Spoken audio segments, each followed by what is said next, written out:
Today, we're going to break down a hand between Charlie Carrel and Patrik Antonius from the Triton Super High Roller series in London. We're going to talk about blockers, we're going to talk about sizing, we are going to talk about bluffing, and we're going to talk about live tells because Charlie Carrel is somebody who prides himself in his live tells, and he's up against Patrik Antonius, a live poker veteran at the highest stakes. Without further ado, let's get into the action. Like 1,000 avocados. Avocados? You guys are betting in avocados? It's a new currency. It's more valuable than British pounds. It's more valuable than gold. Pretty much are avocados avocados here. Avocados. I think I have 580. Thanks, man. 580. Okay, I shall raise small to 80,000. I really see Charlie Carrel mixing it up from a small blind. It's almost like he wants to make a statement about it. He raised 7 deuce suited earlier from the small as well. So. Peeks over, taking a close look. He's got the talk game going. He's having fun. Patrik Peel here. How many people do you think have ever made a correct decision against Patrik Antonius based on a live read? It's low. It's super low. We start with Charlie Carrel in the small blind with 8-4 offsuit. He goes ahead and raises it up to 80,000, blinds of 1530K. And this is telling me that he's leveraging the fact that he has a bigger stack than Patrik, and they are starting to approach the money. They're not quite there on the bubble, but they are getting closer. And so he's trying to leverage his big stack and put some pressure on Patrik. Patrik with King 6 offsuit is going to defend for the extra 50K, and we're going to head to the flop. That's the best of it. Bottom pair for Patrik and position. Very important here. Charlie came to play today, mixing it up, got the suit on. Coming at one of the, as you mentioned, legends, old school, been around. Patrik Antonius. Charlie can't be older than, what, 26 or 5? I think he's a young guy. Probably watched Patrik growing up playing poker, and here he is just ripping in bluffs at the high stakes stream on Twitch. He streams on Twitch as well. Charlie Carrel plays high stakes when he does stream. I think it's been a while, but he has a Twitch stream, I know that. We added the flop of Jack 9-6 Rainbow. Now this is a board that is kind of favorable for Charlie's range. I mean, he's just gonna have the stronger range in general when Patrik just calls and he's raised out of the small blind. It's connected, which is going to work well not only for, you know, Charlie Carrel's ace jacks and his kings and his queens, but also his 8-7 suiteds and his 10-8 suiteds and things like that. So he's gonna connect with this board pretty well. Patrik is probably gonna have a bit more of disconnected hands. King 6 like he has, could have King 5, etc. The big question is we don't really know what Charlie Carrel's raising range is here out of the small blind. He's got 8-4 offsuit, so it could be the case that his raising range is a little bit polarized, so very strong hands and very weak hands, and then with hands like 8-7 suited, maybe, or at least Queen 10 offsuit, he's gonna be limping in and trying to see a flop. But generally, a board like Jack 9-6 is gonna favor the pre-flop raiser. So Charlie goes ahead and c-bet small, 65K. This is going to be relatively standard. And Patrik, of course, with bottom pair and a big kicker, which is an overcard, so that he can hit a higher 2-pair than that's on the board on a card that Charlie's going to keep being aggressive on. Has a very easy call. Helping people and talking a lot of poker. Really respect that. Yeah, I think he's done some bankroll challenges, and he definitely is engages the poker community.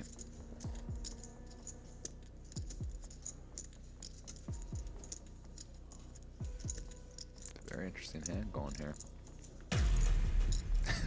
Patrick's not a guy to want to just like be stone bluffing. He does pick up some equity here, but it's he does just kind of look like he knows what's going on at the live arena.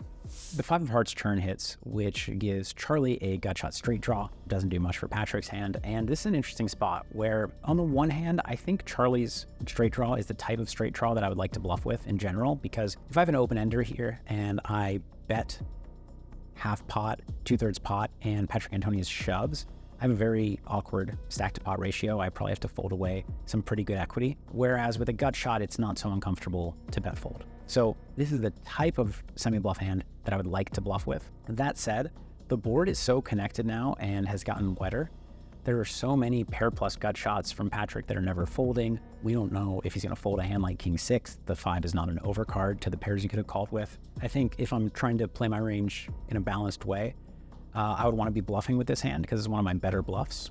That said, I think I would underbluff this turn because it's just such an easy turn for Patrik to keep calling on, for him to have a lot of natural, comfortable hands to call the turn with. So I think I would check, which is what Charlie Carrel does. That said, I think both Charlie and I are a little bit unbalanced here, and we're going to be underbluffing when we do bet the turn in this spot. Patrik Antonius with now third pair, good kicker, has a very easy check back. It's very nice for him to have that king because Charlie's very likely to bluff on the king, which obviously makes Patrik 2 pair. So I think no reason to bet here for protection. It's just a little too risky.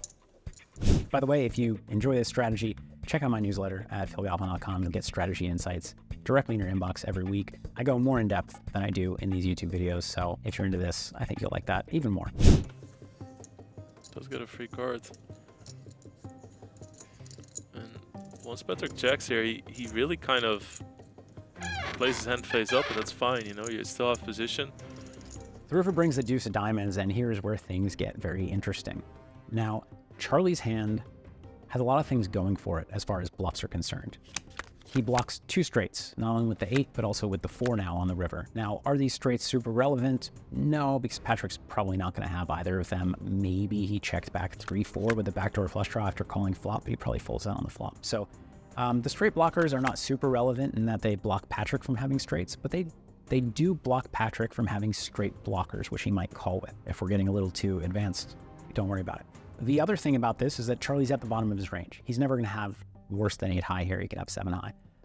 But this is about as bad as it gets. His hand is never going to win at showdown. So those 2 things make me want to bluff. Here's one of the biggest problems for Charlie here. He did not bet this turn. And on a jack high board with 1.5 times pot remaining or so, that's disconnected, a lot of your hands that are good enough to put in a big bet on the river are going to want to bet the turn. Hands like Queen Jack, King Jack, even Jack 10 are going to want to keep betting on the turn. And I think he doesn't have a lot of those 1 pair hands in his turn checking range. Now, if he has a hand like a set, maybe some 2 pair, those are hands that might want to check the turn more often to keep Patrik in, but he's not representing a lot of Jack X with a big river bet here. Like, Charlie could shove any strong 9 here for value. Yes, even for 1.5 times pot, because for the same reasons that Charlie is really incentivized to bet those Jack X hands, Patrik is potentially even more so. On a board where it's ace high, top pair gets checked a lot more because it doesn't need the protection from overcards. But on a jack high board, those top pair hands bet a lot more often, especially as stacks get shallow like this compared to the pot size, because protection is such a big element. Protection is usually not a huge factor, especially when you're 100 big blinds deep and the pot is, 5 or 6 or 10 big blinds. But in a spot like this, where you start the hand pretty shallow and there's already so much out there in the middle to win, trapping to win more later is not as valuable because you don't have that much more to win later compared to what's in the pot. And protecting your hand and taking down the pot now is worth so much. So both of these players should bet by now with a jack, almost always. And even with a pretty good 9, like Patrik might have bet most 9x hands here, given what I said about Charlie's range. So if Charlie gets to the river here and he has a hand like 10-9, he can probably jam for value. Somewhere around there would be the threshold. He doesn't necessarily have to jam, but he probably could. So he does have some hands that could jam. But the thing is, he's not representing Jack X very well, because I think Jack X bets the turn. And even a hand like King 9 at this point probably bets the turn too. Because when you check the turn with King 9, your opponent bets their Jack 10. You're not getting away from it anyway. So you might as well push more money into the pot when you have him out kicked with a 9 or when he has a 6 or a 5, because the money's going in when you're beat anyway. So I think in this spot as Charlie, I would look to bet small to represent a 6, maybe a weak 9, maybe a hand like pocket 7s, and try to get Patrik to fold a hand probably not as strong as King 6, but as strong as a 5, and as weak as, Queen 10. Yes, an all-in shove is going to get through more often, but you're risking a lot more in order to do it. I feel like a small bet better represents the hands that we're more likely to have and takes the pot down at a higher frequency compared to the size of the bet that we're risking. Plays his hand face up, but that's fine, you still have position. So I think in Charlie's mind, Patrik really has a 6 here, or maybe a weaker 9.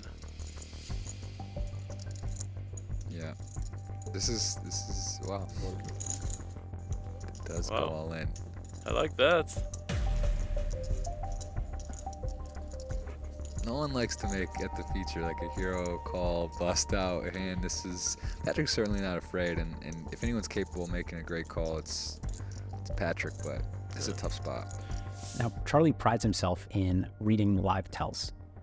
Obviously, Patrik has been around the live poker scene forever, but I know Charlie well enough to know that that's not giving him less confidence in his ability to read Patrik. So he, as you can see, is staring at Patrik before making his river decision, and he's got some idea in his mind of what Patrik's doing that might make him more likely to fold or call. If he's shoving this river, it doesn't necessarily mean that he's picked up a strong live tell, but he might have. It could also just be that, you know, this is a decent spot to be shoving. So all in all, I'm fine with this shove by Charlie. I would have small bet. Nothing wrong with it, and he's got some reads here that I don't. If anyone's capable of making a great call, it's Patrik, but it's a tough spot. I really like the bet sizing that Charlie uses here. If he would have just gone with like a more conventional bet of 150,000. Look at the live tell, smiling, looking around. Maybe a little reverse fault, a little reverse tells here. Yeah, it's hard to say, and that's actually the advantage of being very lively at the table, right? Like he's talking a lot, he's smiling, he's asking like non-standard questions. It's really hard to read into somebody's reaction. Like who knows what he means when he's laughing? Right. You really don't know. Patrik starts thinking through, okay, Charlie probably doesn't have a jack because he would have bet the turn. Probably doesn't have a strong 9, he could. He's not gonna jam with a hand like ace-6. Probably not gonna jam with a hand like pocket 7s. Patrik's mostly worried about, in my opinion, a 9 or a slow play. Charlie could have a hand like a set or 2 pair that was trapping on the turn and now just wants to get all the money in. In addition to all of those potential value hands, Charlie's gonna have some potential bluffs. Hands like the one he has, potentially a hand like Queen 10, 10-8, that was in a strange spot on the turn, might have been going for a check raise or a check call against a small bet. I don't think Charlie is going to bluff here with ace high. I don't think he's going to bluff with king high, because all Patrik did was call a small flop bet after calling a pre-flop raise, and ace high and king high can win at showdown. So I think for Charlie to bluff, he's going to need queen high or worse, maybe 10 high or worse. And there are actually not a ton of combos of 10 high or worse on this board. So Patrik's in one of those spots where not a ton of value hands make sense and not a ton of bluffs make sense, but there are some of each. I think Patrik, like Charlie, is probably going to revert to his instincts here. Patrik's a strong hand reader. I have to assume he's adept with live reads as well, given how long he's been a professional live poker player at the highest stakes. He doesn't speak about it in the same way that Charlie does, but I just have to assume it. And I think Patrik, has a pretty close spot. If we're to get technical, his hand is a pretty good calling hand. He's got a king and a 6, and Charlie's never going to bluff with a king, and he's never going to bluff with a 6 in his hand. But he is going to value bet hands like king 9. He's going to value bet hands like 9-6, 6-6. So these are blockers, which you've heard me already talk about in this hand and in past videos, because they block the value portion of Charlie's range, and they do not block bluffs. So Patrik has a pretty good calling hand. He is, of course, out of the tournament if he calls and loses. I think this is a really close spot. Let's see what Patrik does. From today so far, I don't think I've seen anyone use even 2-time banks. Like this is certainly not a usual thing. Everyone's played very fast. Even pre-flop, flops, turns. There has been no tanking. This is far from a tank. This is a high-level hand. Oh, hello. God, what a call. Welcome. Bueno. Wow. Wasn't easy for him, but Patrik makes the great call. Takes down a big pot. I hope you enjoyed me breaking it down, and I will see you in the comment section and in future videos. Till then, take care and good luck. Took you so. That's good. Wow, what a call by Patrik Hello. Antonius. Full double up for him. 1.2 million now. You too. Yeah. Welcome to you London. just never stop.